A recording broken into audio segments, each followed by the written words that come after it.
Obrigada. Queria parabenizar o colega, a vereadora Adonei Machado, pela proposição. Queria mais uma vez agradecer a presença da família aqui conosco no plenário.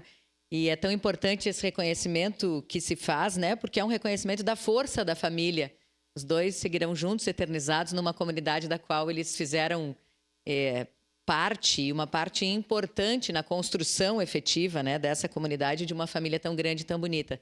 E quando a gente vê, eu não conheço a todos os integrantes da família que estão aqui conosco, mas alguns deles têm tanta relevância, porque eu olho para eles e penso sobre a questão, né, do nosso ex-vereador aqui, por exemplo, a questão da liderança, né, do comunitarismo.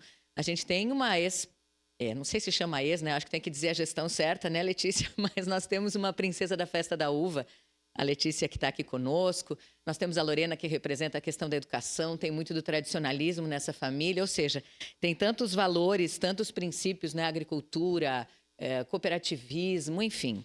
Eu queria dizer que para nós, na Câmara de Vereadores, é sempre uma honra quando a gente consegue reconhecer efetivamente quem fez e faz a cidade, né? E nós sabemos que hoje a família segue construindo, né? A Thaís na questão da cultura, da fotografia.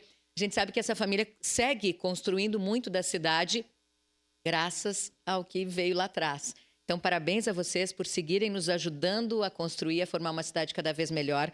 E parabéns, meu colega vereador Adonei, por essa homenagem absolutamente merecida. Obviamente, meu voto é favorável. Obrigado, vereadora Marisol.